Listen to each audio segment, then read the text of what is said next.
just to go over, recap the mission and redistricting mandate of the Redding Consortium.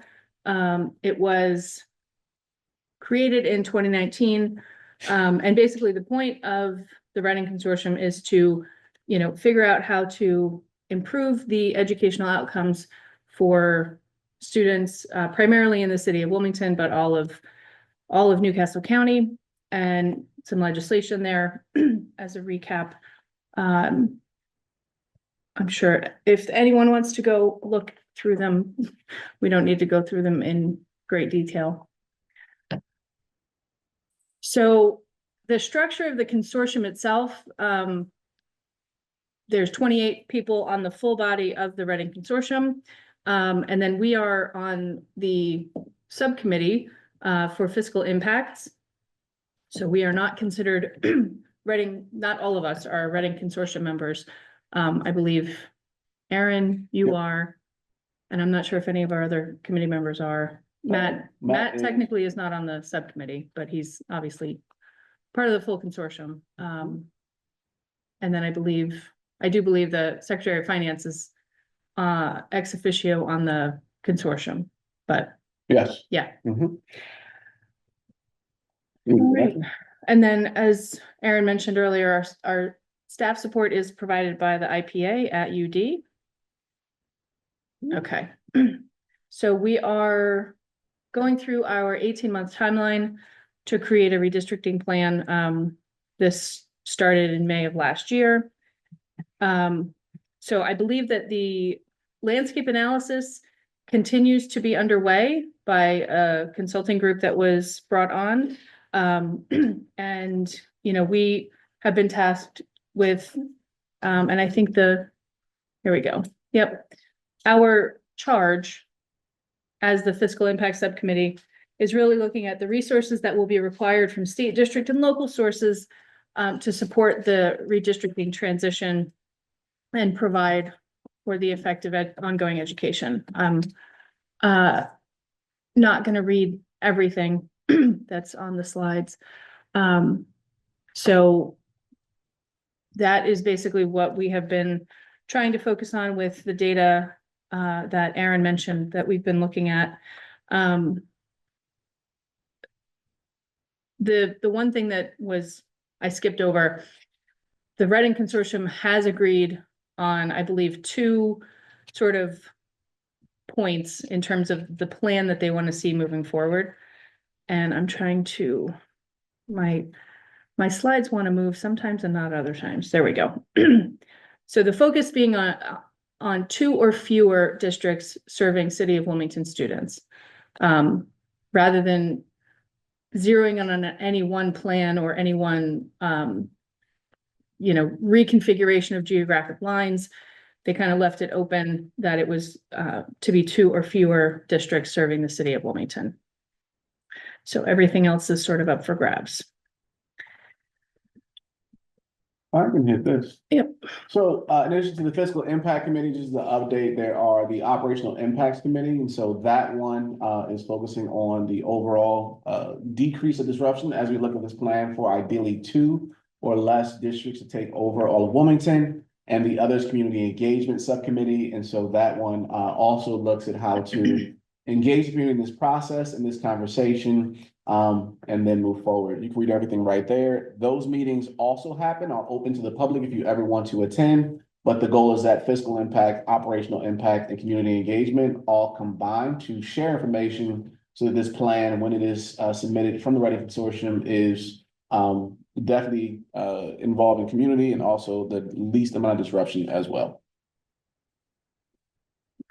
There we go. Yep, Redding Consortium redistricting planning process. And so as we talk about the subcommittee framework that's taking place, we'll talk as well about a meeting taking place March 15th, which will be a retreat, but to be focused on the impact of planning around the reassignment of students from the City of Wilmington that are currently pursuing a school district, determine the optimal way for 2 or fewer districts, as we said before, and this framework is going to be combined with many others that we just talked about. So that's the process and timeline, which, as you heard before, is 18 months. So this is why you came, which is the meat of it. Again, just want to give a huge shout out this was a collaborative effort. And so our last meeting was a lot of conversation to the level set we're trying to get. And then we ended up with a lot of conversations with Bob sharing a lot of information from Christina. We also had Taylor and then Ted share information. And there's more we need to do. So with that, did you want to, Yeah, so the where we really kind of dove in since the last meeting was looking more at the revenue side of the picture, because the costs are going to be difficult to really flesh out until we do have a little bit more of a plan and direction in terms of what's palatable and what's feasible based on some feedback from the consortium itself. So really where we dove in was the revenue side of the house, because when you are moving boundary lines, property taxes are based on geographic area. And so by moving boundary lines, you are basically shifting where taxes are going to be coming from. And by removing Christina from the city of Wilmington, there is some data that we can, it's on the slide right now. I'm going to kick it over to Bob to walk us through the details to make sure that I don't misrepresent anything. But then we can have a discussion from there. Okay. So this is a summary chart that reflects the numbers specifically to the 4 schools that are in play here, our 4 Wilmington schools. The local expenditures, and there's some other reports that back this up with the details. This summary chart is a discussion document for us to use that zeroes in on the challenge we currently are faced with, and moving the schools is a challenge as well. So the $16 million is total local expenditures all in, including allocated expenses that we keep at the district level that we allocate down to the school level.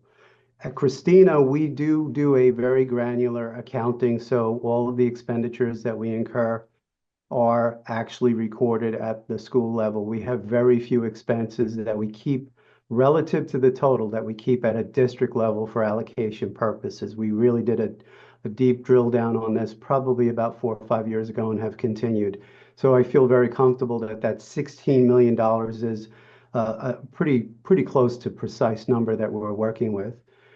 That is then added onto the Wilmington charter payments for students that are in the Christina footprint, but attend charter schools. That we literally have and I shared this with Aaron and Emily in one of our subcommittee meetings where we showed an application we've developed using Newcastle County parcel data that gives us tax receipts, and we merged that with our GIS software to say, okay, if the student's in our footprint, how much is the tax receipts coming from that household?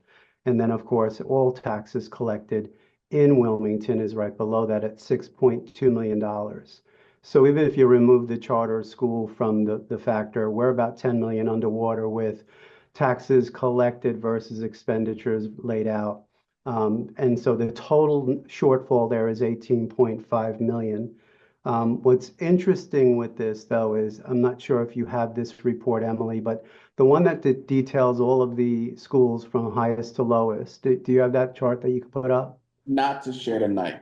Yeah, we we don't have that teed up to look at the moment, but I think you talking through it might be helpful. So, all right. So the interesting part of that discussion is the total cost per student in the Wilmington schools, just looking at each school, is not out of line with the rest of our schools in the district, relatively speaking. And that was a bit of a surprise when we started to drill down, because we were anticipating that those schools would be higher, given that we were paying a higher rate of pay to the Wilmington teachers and paras. We've given them stipends and extra pay for 5 additional days worth of wages coming out of the local side.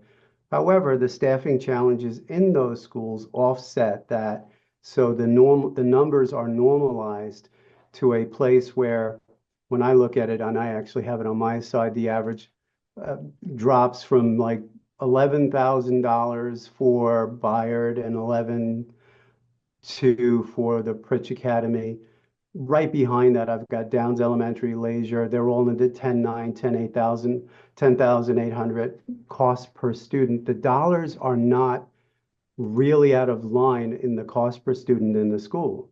So even loading in the allocations, that's not what's jumping out. What's jumping out is the tax receipts still don't support that. And then, of course, this additional bill for the Wilmington, and it's not an additional bill, but the bill for the Wilmington students that goes to charter that exacerbates this challenge.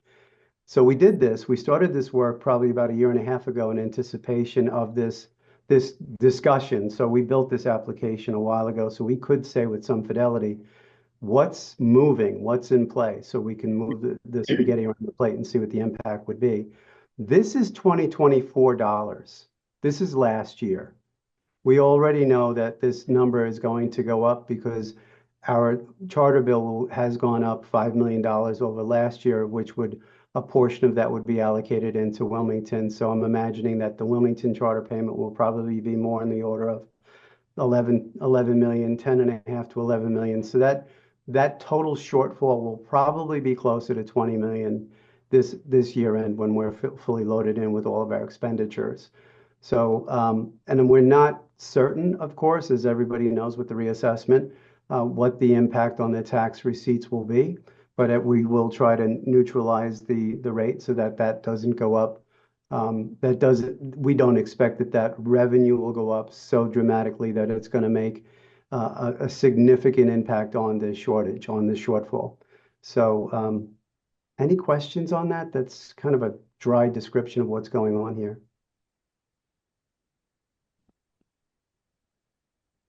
Lot of data. You want the next slide? If there are no questions? Well, Can I ask a point of clarity for Bob's statement? Yeah. Sure. Or report? But when you talk about the local expenses Right.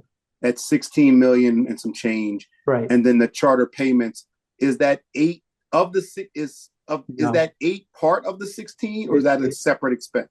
It's an addition. It's separate. So the all Wilmington local expenditures are literally rooted into the school locations. So that's what we generate an expense out of each school. And then separate from that is a bill that we pay to the charter schools for that 8.7 million. And actually the bill this is a sub of the total bill. We just took the total children that are in that footprint, added up the payments due for all those children, and it comes out to 8.7 million that we pay out to charter schools on top of the local schools, the local school expenditure. Okay, thank you. Sure. So basically just add the expenses of the 16 plus the 8, and then minus the revenue from Right. the tax receipts. And Exactly. that's where the funding shortage is about 18, we'll round up to 20 million, just to say. Yep. That's the Right. shortfall. And what's interesting is that the next slide talks about the same piece, which is saying any district that were to receive Wilmington's, Christina School District children out of Wilmington, we would still be passing on this delta of 18 to 20 million dollars to Right. anybody. So if they're not a part of the conversation, Apple were to take this same group, they would still, to be at the current base, need to be at $20 million as well. Again, Apple's not a part of this conversation, just wanted to add that for clarity. Yeah. I'm sorry, this is Rebecca. I would like to raise my hand, but I can't figure out how to do it on Zoom. So I have a real quick question. I'm new to this. So with the 8.7 million, that's all of Christina's payments to charter schools, not necessarily reflective of the students that are going to be redistricted. Is that correct? Or did I get that wrong? No, that's basically the students would be part of the redistricting. They could potentially move back into the next school district's feeder pattern, and then that bill would not be going out the door. It would be in that other district. But however, if they stay in a charter school and that redistricting moves those children into Red Clay, Brandywine, they would That pick payment up will go this from bill. an alternative location too. Okay. But Right. yeah, Right, but that is not every single Christina student that is attending a charter school. That is only No. students that Wilmington. live within the geographic area that's being considered redistricting. Thank you very much. Yeah. Mhm. Yep. Any other questions about this slide? So the, Next one, you. well, the next one really, I think we did want to, this is a lot of data to take in, and I think it is a little bit of a different way to look at it, because it's not talking about costs associated with the transition, right? Because we know that there are going to be costs of moving buildings from one, one district to another, rebranding, signage, that sort of thing, putting them on the same security systems. There's going to be costs related to leveling up salaries, which, is where the data that Taylor sent to us will be very useful at some point in the future, but we're not quite there yet, because just to wherever these schools exist, whatever the governance structure is, there is a revenue shortfall that has to be managed, right? And right now, that shortfall is being managed by suburban tax receipts coming out of Christina taxpayers. So wherever we land, the city of Wilmington, whatever district configuration exists, that revenue shortfall is basically going to follow to the new district configuration, right? And that is a little bit of a different lens or look,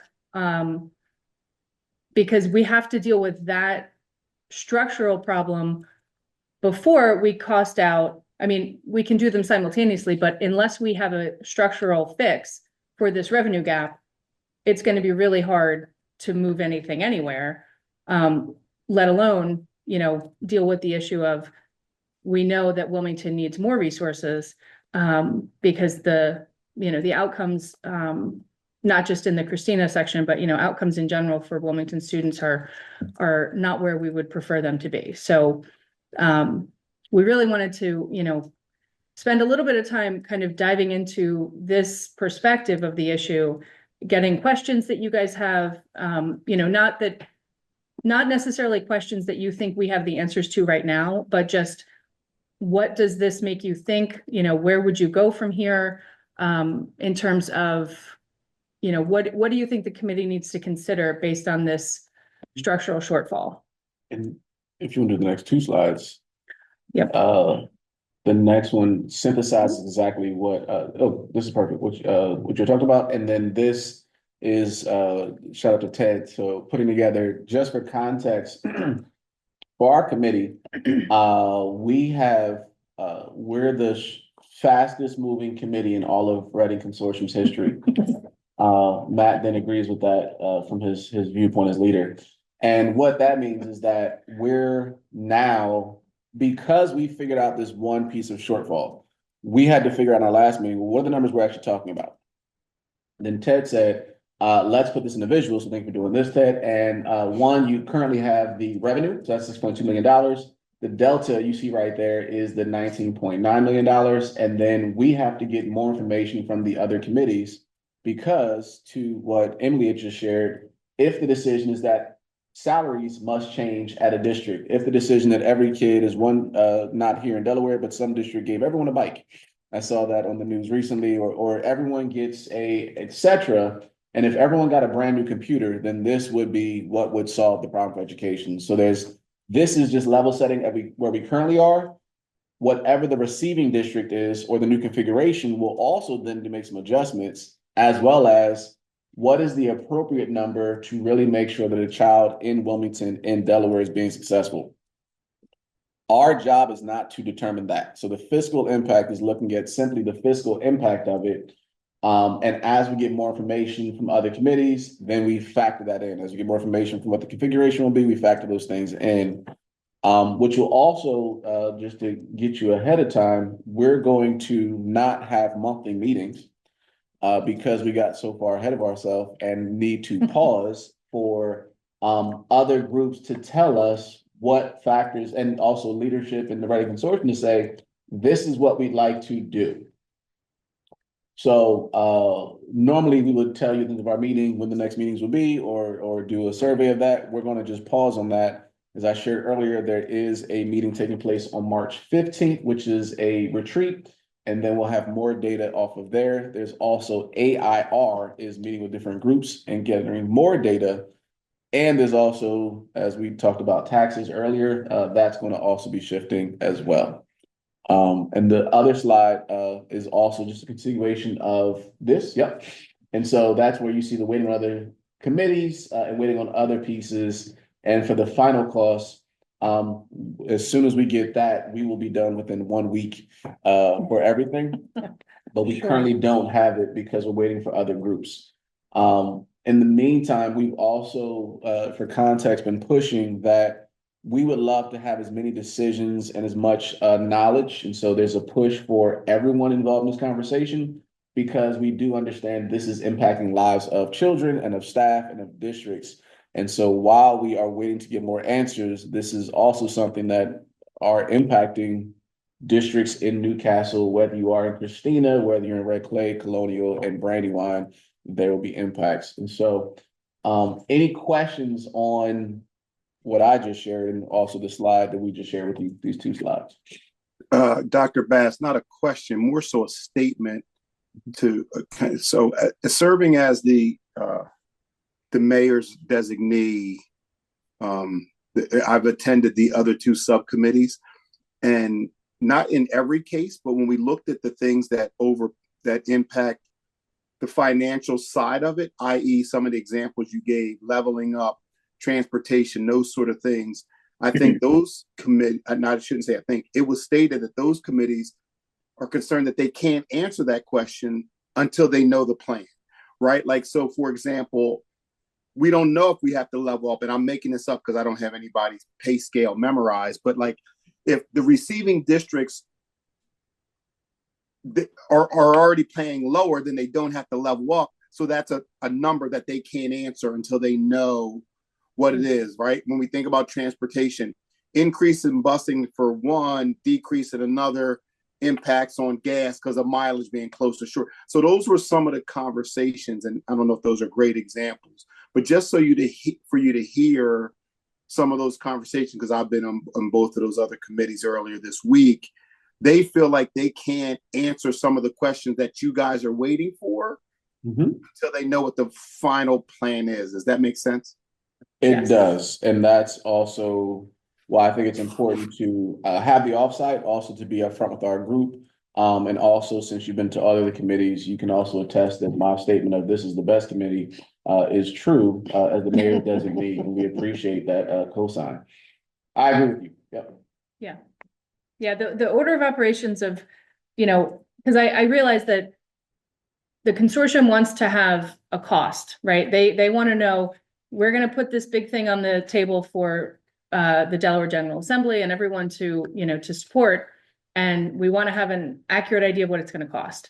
And what it's going to cost depends on what's getting proposed, right? But I think we did want to make sure that we really put into the room this concept that it does not matter what the plan looks like. Any detail that gets decided on in terms of, will salaries be leveled up? And again, there's nothing indicating that that's not a consideration, or we're not agreeing that that's something we need to do. But, whatever the costs are that are identified need to get factored in, but they are all coming on top of what is already a $20 million shortfall in revenue by moving Christina out of the city. So, and that is, when I say structural, that's not a one-time expense related to the transition, right? That is going to be an ongoing deficit that has to be made up either by, the receiving district or some other source. And that's really a policy question and a policy decision that we aren't necessarily tasked with. So, but it does definitely present difficulty in costing anything else out, because we don't know what the future state is intended to be. This is Rebecca. May I ask, how is the consortium or this committee or another committee actually engaging with the county to understand what the new assessments will be in each of the affected areas? So as a CFO in a Newcastle County district, I can answer that we have received some preliminary data from the county in terms of, how each district is shaping up in terms of value. But the law requires that we reset the tax rate to be revenue neutral. So I don't know that Bob has had a chance to look at really what we'd have to look at is the impact. Rollback rate plus the additional like 10% or whatever is being evaluated. Right, but because Wilmington is a subset of Christina as a whole, right? The tax rate could get reset in Christina as a whole, and it would have, we're not sure what the impact will be on the revenue coming out of Wilmington, because if properties in Wilmington have assessed at a greater speed than the rest of Christina, then Wilmington may be contributing more than it currently is. Well, I'm sorry.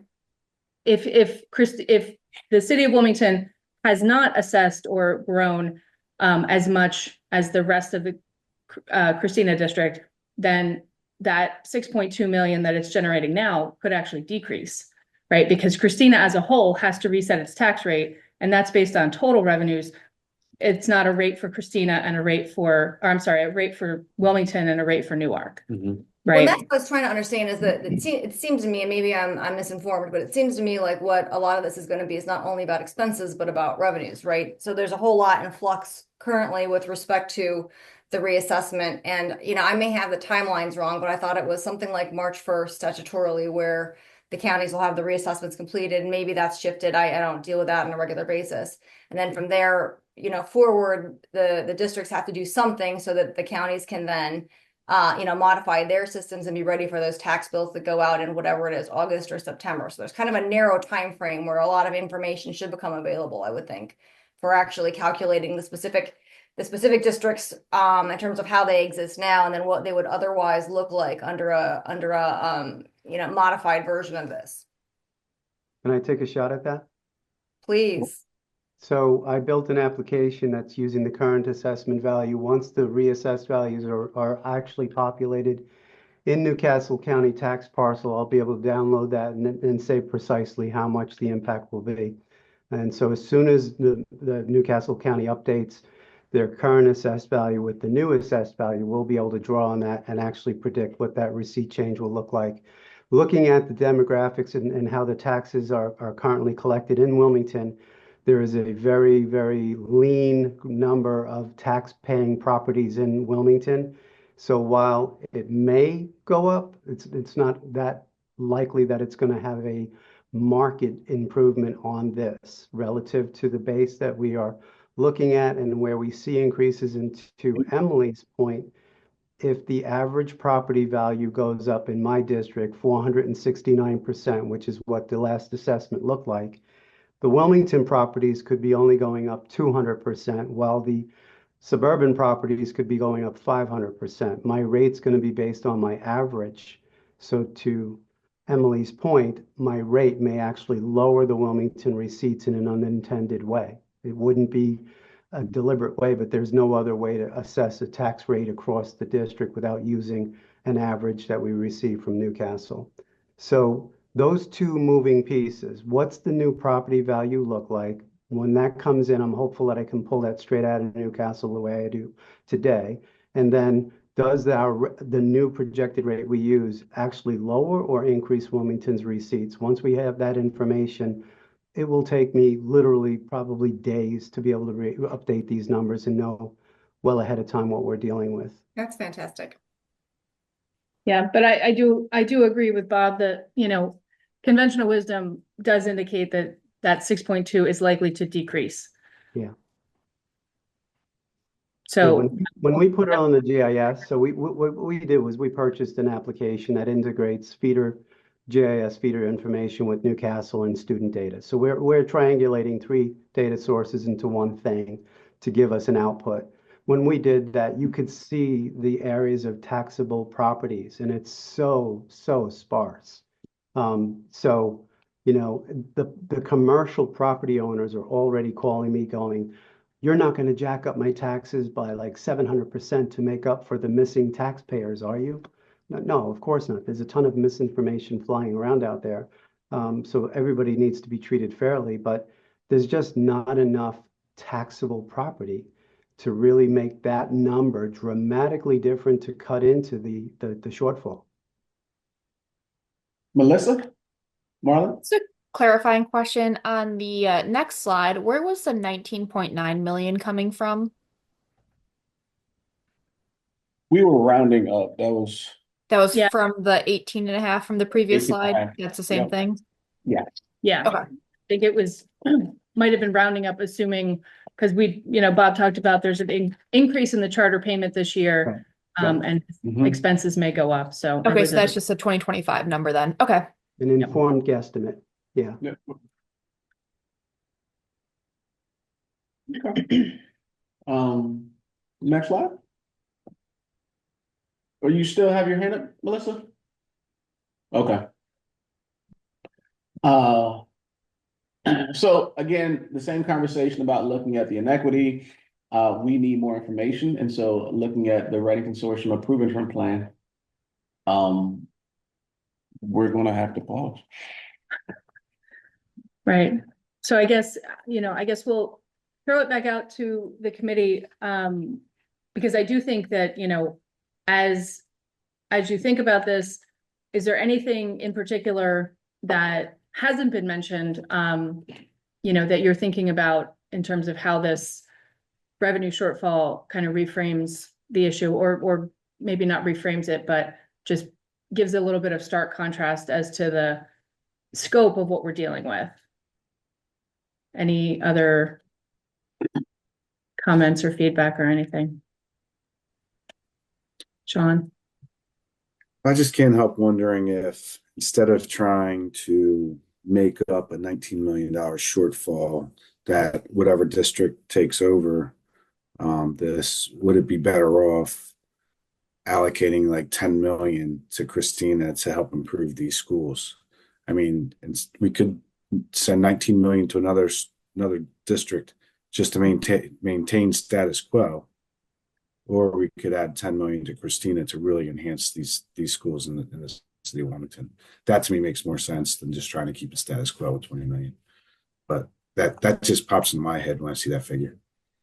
Which is part of the conversation of tonight of offering different ideas. So our goal, we're clear about everybody, we will not walk away from here satisfied and have a plan. So that's not the purpose of tonight.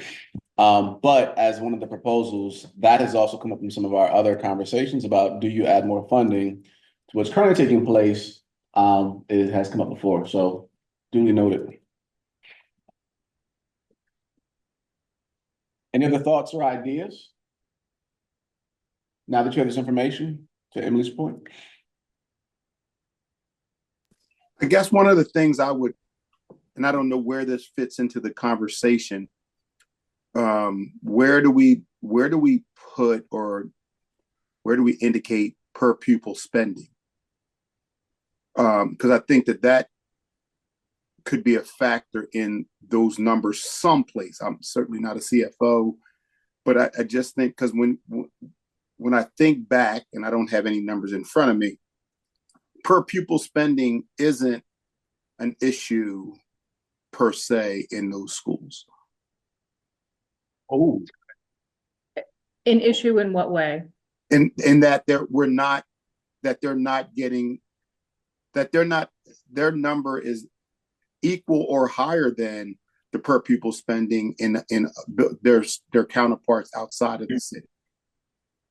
Now, and that's also including things that aren't local funds, i.e. opportunity funds, Title I, that sort of thing. But I think we've got to consider per pupil spending somewhere in some equation, whether it's here and what's going to happen or moving forward. So I think the per pupil spending is definitely something to look at and keep in mind. And to what Bob said earlier, there isn't a gigantic gap between the per pupil spending in these city schools and the spending that you're seeing at the suburban schools in Christina, you know, the issue is exacerbated by the fact that, you know, the payment to charter schools for students living in Wilmington choosing to go to a charter school, that alone outpaces the revenue generated by the city by $2 million. Right. Right. So before Christina provides a minute of educational services in Wilmington, they're dealing with a $2 million revenue shortfall. So, and that's when you factor that into the per pupil spending, that's going to drastically alter those numbers, right? Bob is looking at dollars going out the door, benefiting kids in Christina schools. If he laid that $8 million over and spread it out as a per pupil construct, that's where that big disparity is going to come back, right? But it's not benefiting the kids that are in Christina schools because it's going to the, you know, it's going to serve the kids in the charter schools. So Would that is, artificially inflate the number, it's not artificial though, right? but Because it it's doesn't go to the student, so it's not really a pupil cost. It's more of an allocation. correct. But it does contribute to the shortfall, and it Yes. is something that has to be, we have to figure out how to, you know, because it adds to the shortfall. So Right. if it's not handled in a sustainable way, then we're kind of just passing the problem on to the next, you know, the next distribution or next structure that we create. I would just add in as we sit in a charter in Wilmington that has many students from around Christina School District, I think to Jim's point, the per pupil funding would still have an impact if every child in Wilmington, Christina proper, left a charter, went back to the list of schools here in Wilmington. Mhm. Then you increase the per pupil, you'd increase the Of funding course. that's at those schools, and so I think you still have that. But you'd increase the number of students also. You'd increase the number of Right. students, and so the Right. delta would still be there. And I the do cheaper think, by the dozen concept would benefit. yeah, Right. I think, But we'd still be only working with $6.2 million worth of revenue. exactly. So no matter what you did, you still have $6.2 million. Right. I think for me is that and anybody messaging me privately, just know that I'm on the room with lots of other people. But I do think the conversation for all of us is looking at there's a delta that is for Christina. We've also one piece of conversation for our group is to look at what is the delta for other districts. So what is it in Red Clay? What is it in Colonial? What is it in Brandywine? We do not have those answers, so we're not going to even forecast that right now. Although we've been having ballpark conversations of take Christina, very bad math, especially with CFOs in the room, but times that by 4 of the 4 districts, and they end up with $80 million, which is not exactly the same. So I'm very clear, we've talked about $60 million, whatever that happens to Right. be. We don't have that number, but it's a lot more, especially when having a conversation about a metropolitan Newcastle County district that encompass most of Newcastle, which is one of the proposals from the Redding Consortium. But again, we don't have that answer. So for the question of discussion, one proposal that's been put out is, which I think is the last slide, which we're into right now, is looking at, do you increase funding for Christina School District? And that's a proposal, which is part of the notes. The other piece for us, just so everyone knows, is that we're trying to get the other information as well as what takes place with our new property taxes, because that will definitely have an impact for all the districts, regardless if this never even happened, there's going to be an impact for all the new pieces. I'm absorbing Mhm. everything that you've said. And I do want to go back to the charter comments. You know, I want to make sure that I'm grounding the discussion in the fact that these are not value judgments about charters being good or bad or districts being good or bad. This is just the math of how the money moves, right? Mhm. So, you know, there isn't any judgment intended. And, you know, it was pointed out that choice payments are also a factor here. So the amount of money going out of Christina for Wilmington students that choice to other districts is not captured here. I think the assumption was though that, you know, well, actually, Bob, was that just an oversight on our part, or can you remind me of a reason why we didn't have choice in here? Simply an oversight. It's a Okay. very, very small number. It won't make a significant change to this one. That was the So when I conversation. looked at the data, my programmer didn't include it in, but it really was very small. It wasn't going to make a material change to this. Okay, The other Is it- thing about the choice numbers is it gets muddy because some of those kids that are choice now would be attendance zone students. If, in an example, Red Clay, if a Christina student has choiced into Red Clay, suddenly they're now a Red Clay student not paying a choice bill because they're actually a standard student. So that would be that second level of analysis we'd have to do right, to see how it would change even further. right. And so everyone knows, we've paused some analysis because of, while we're talking about these conversations, we paused some of the analysis because we need to have more information, more guidance before we then jump into doing that. So we've not asked more of Christina or of our other districts as well, just a heads up. So we have more guidance. And I will say that the other districts, it may be a little bit more difficult for us to get to the granularity that Bob has been able to get to, because of how we, you know, code things and utilize the accounting system. And because of hiring. Right. That outside of districts. Right. But we all, you know, attendance patterns are also different, where they're not, we've got city students blending into a lot more schools, and being a portion of a school rather than kind of a standalone population of city students. So, that makes it a little harder to tease out some of the kind of subsidy effect that we've shown with Bob and But we've Christina. also, in fairness, Emily, to both you and Ted and to whoever wines and brandy wine, we've been at Christina preparing for this analysis for years. So we knew that we were going to have to be very precise on our school location expenditures for this very reason. So we started changing the accounting for that very purpose. So that the fact that we're moving schools potentially here required we get this granular a while ago. So it's really not fair to say that you guys aren't where we are for that reason. You know, we had to get ahead of this. We appreciate you for sharing that analysis and doing that work. It has been very helpful for us. Yep. You're at the last slide, which would be, these are big ideas, charter choice reform. And then, which we started getting this conversation, and now we're into the question and discussion, which is really, where we intentionally are pausing our work because we have found in preparing for this meeting, we could do 1,000 different models, and we didn't want to share things with you that just weren't even going to happen. And so for us, we're going to then be shifting some of that.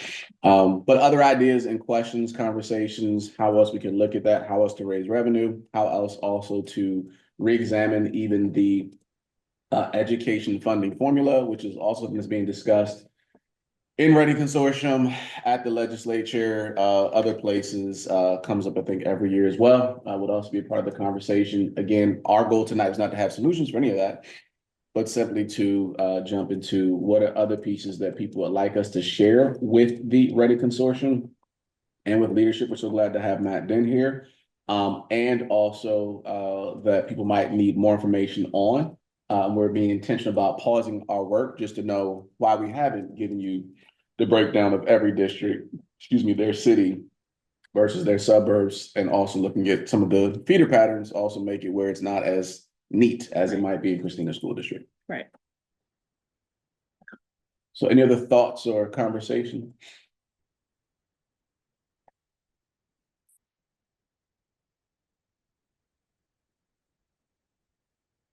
It's definitely hard. We I'm, don't I'm have. trying not to jump in and fill the silence, Yeah. because somebody might have a question that they're just, not sure if they should ask. Or even if it's just a comment or like, I don't get any of this. So talk about it again. I can tell you for me, this was eye-opening to see the disparity in the revenue and the expenses. And also eye-opening to see how big this task will be, because at the start of this idea, it was, we have information that no one in WEAC or WEAC, their previous configurations, ever answered these questions. And turns out they've wrestled with these same ideas. And so it was great to get this data and to quote a famous economist, Wu-Tang Clan, it all comes down to the money, which is, I think, very important for this conversation. Yep.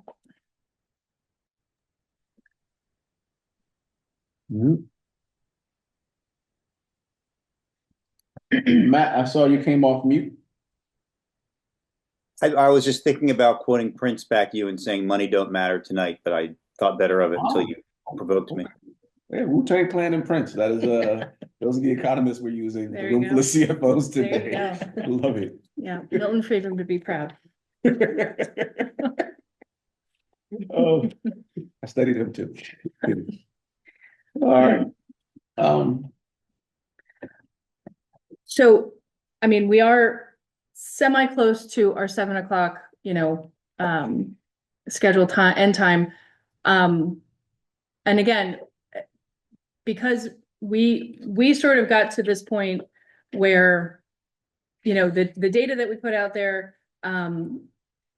it wasn't necessarily a surprise, but it does sort of stop us in our tracks, because what we have not been given the task of is making the policy decisions around how to address the shortfall, right? Because we know if we move it to red clay, we're handing them that shortfall. If we move it to Brandywine absorbs that shortfall. So that's really where, if anyone has ideas or concepts in moving in that direction, it's not necessarily our scope to figure that out, but I do think, ideas, options, that sort of thing, could be helpful as the consortium moves forward to try to grapple with, how to address this issue. I think you all have done a great job, and as much as you could do up to this point.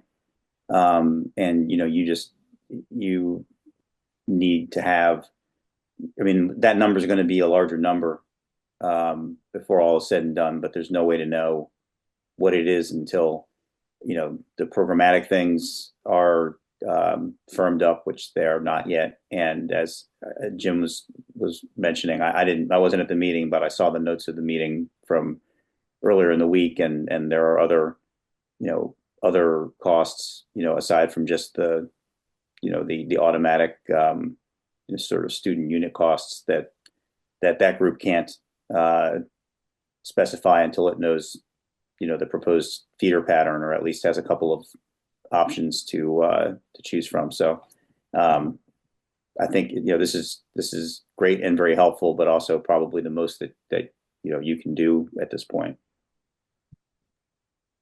Emily and Aaron, can you explain kind of what is the next step, or what thing we're waiting for to kind of spark that next step?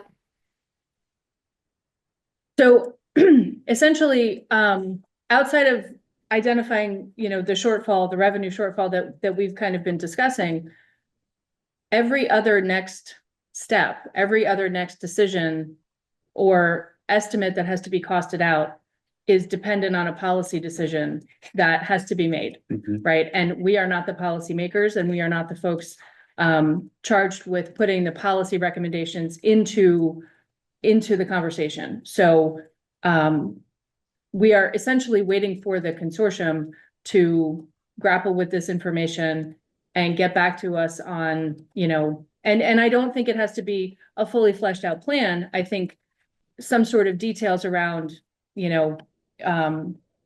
guardrails or goalposts, broad kind of outlines about what the consortium believes will be acceptable to bring forward for potential implementation, right? Because there's obviously going to be options that are financially feasible and politically dead on arrival, Mhm. right? So the consortium has to grapple with that mix of information, and really give us a little bit more direction in terms of what types of scenarios we should be costing out. Okay, so you think we'll likely be costing out several scenarios, not just one path forward? The consortium is meeting on March 15th, Right, and hopefully, there is a convening on the 15th of March where I believe, is it the full consortium and the subcommittees? full consortium, I believe just the heads of the consortium. Is Oh, it? Elena. It's all the subcommittees are meeting, so members of the consortium are on the subcommittees. Okay, So everyone you just mentioned, yes. So our entire subcommittee is also, Elena's in the room. Yeah. Oh, all good. the Subcommittees are meeting. It's for like deeper planning and coordination. So everyone on Zoom is invited. Yes. Wonderful. You all are invited. you're in charge of snacks. I will not be hosting that one, but you guys are all invited. And by the way, that'll be a deeper conversation. Any English majors, you know why this is the worst day to ever plan anything. Shakespeare. But I think even on then, I don't want to pretend that on March 15th, we will walk away Right. with marching orders. Right, So Melissa, we might have a better timeline to discuss what we're looking at after March 15th, and then look at what the next steps are. I think the other piece is also, even when the policymakers make decisions, there then is the receiving district, because if Colonial, for example, were to take all of this on, Colonial might have a response to what they're being told you need to do. So I think there's more to it. We just don't have those answers. So I can tell you what my hope is, which may or may not come to fruition in terms of timing and that kind of thing, which is that sometime in the,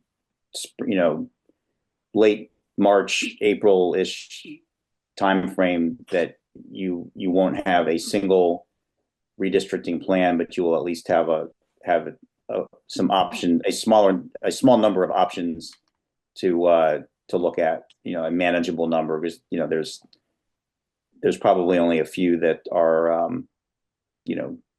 tenable. So I wouldn't, it won't be one, but it won't be several. And also I think, again, hope that somewhere in that same time frame, what you see on this slide and on a couple of the other slides will be refined and made much more specific, so that you will have something concrete to try to put numbers on. So that's my hope, is that, middle of February, it would be that in the next 60 to 90 days that you would have at least something to work with. And I'm sorry, this is Rebecca again. So for the meeting on the 15th, it's the retreat. It's the consortium, and then the subcommittee members, are they meeting as a group, or are the subcommittees meeting separately, or what is the format? I think both. Yes. Elena and Matt said both. Yeah, I think if I remember right, this is like an all day. Yeah, I saw Secretary Smith sent me kind of a copy of his invitation.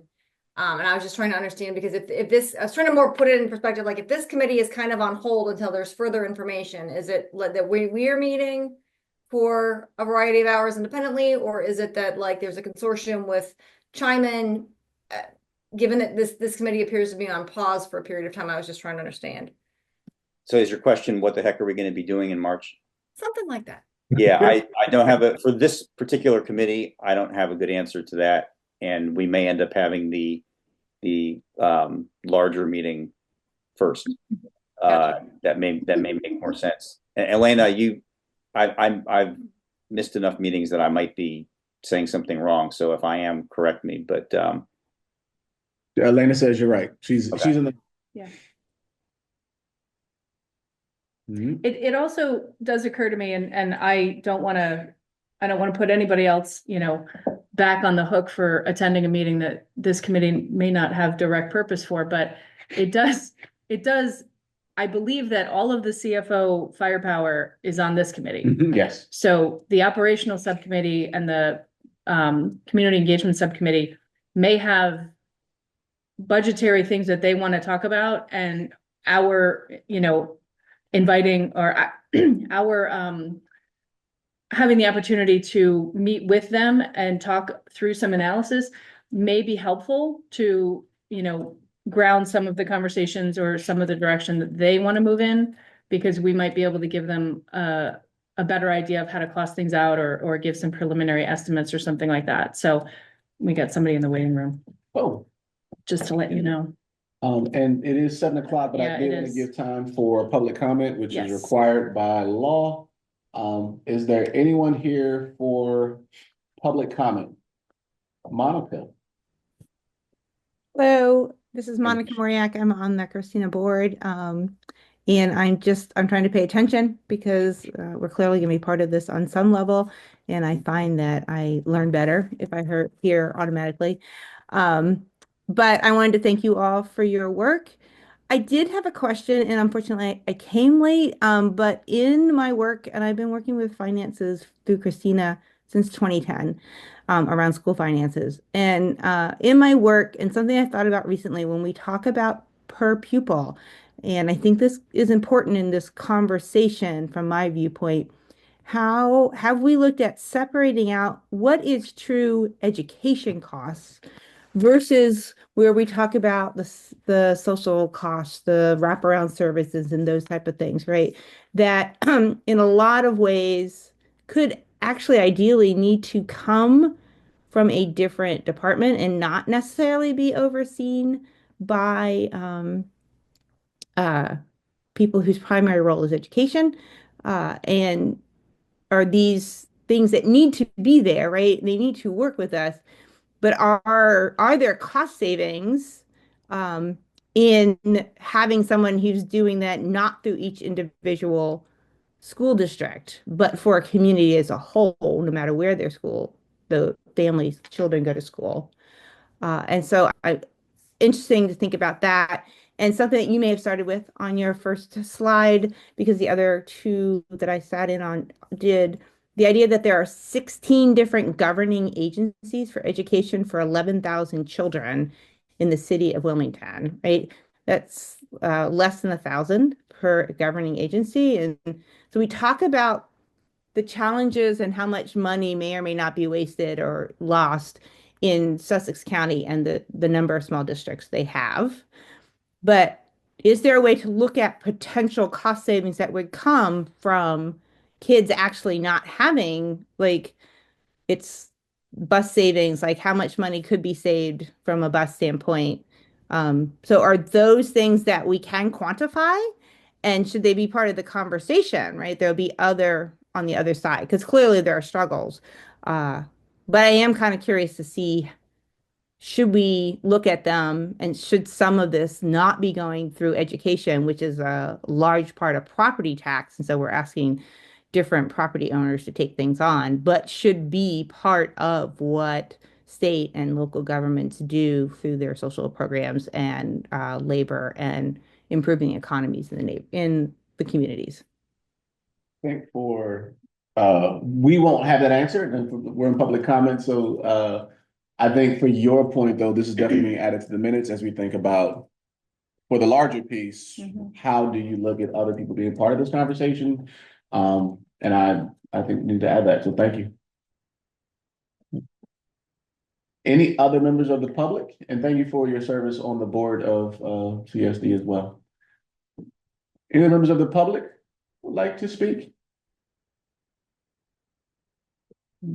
Okay.